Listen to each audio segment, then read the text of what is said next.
Hello everybody, it's Anthony J. Mead here. I'm the author of Raceching Simplified, and in part one of this three-part video series I showed you how to build an I Ching hexagram from the name of a race. It was a simple race, the Holcomb handicap, and we built the two trigrams quite easily and formed the hexagram in a very simple format. Now today I want to take this a step further and show how we place a moving line on this particular hexagram. It's a very simple procedure, just like it was when we built the hexagram from the name of the race. So it's a very simple procedure and you should pick it up quite easily.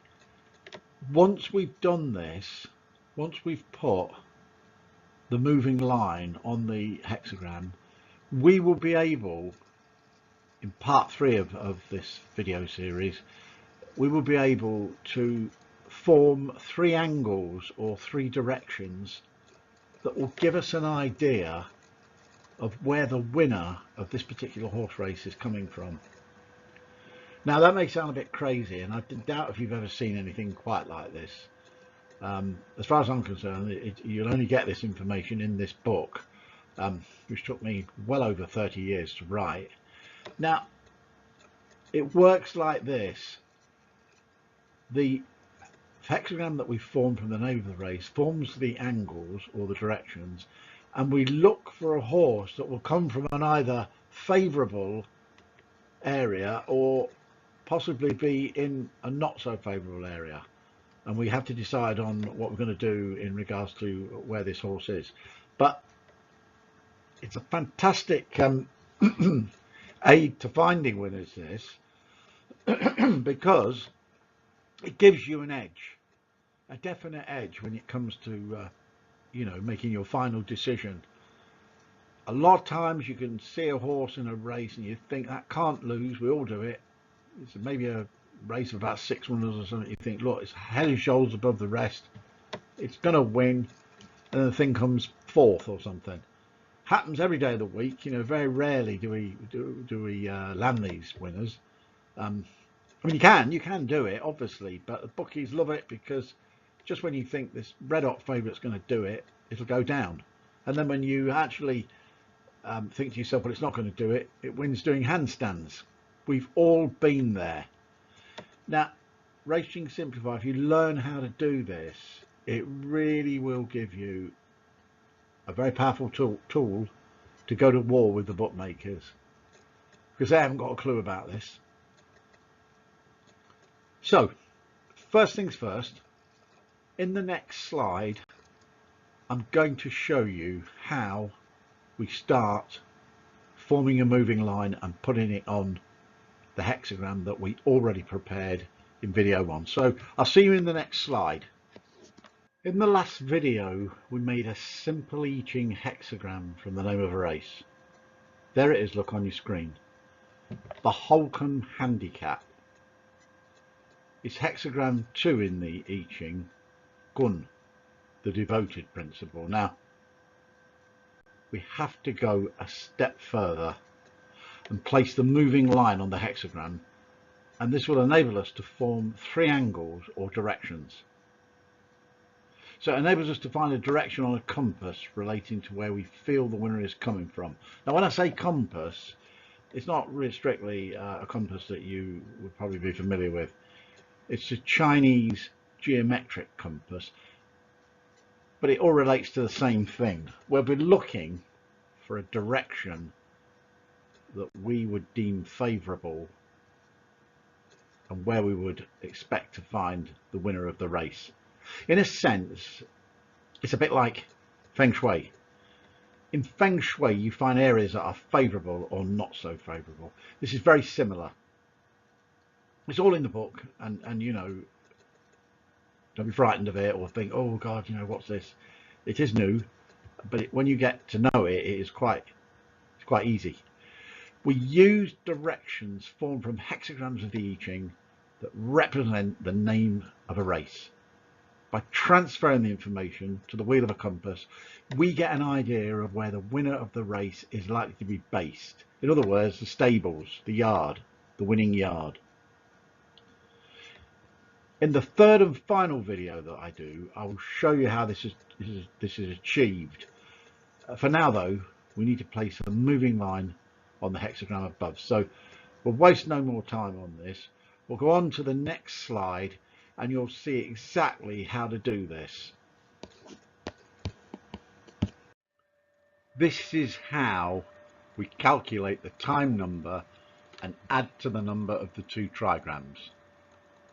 To form a moving line in a hexagram by using Raceching Simplified, you have to do this.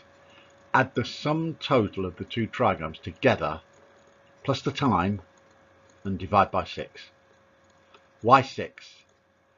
Because there are 6 lines that make up any hexagram of the I Ching. The time of the race lot, the Holcomb handicap, was 4:30. But how do we go about adding the time number to the two trigram numbers? Well, it's easy, and I will explain how. In ancient Chinese predictive culture, I Ching, or I Ching, the time was divided into 2 hourly segments, known as horary branch hours. Now, the chart below explains the concept.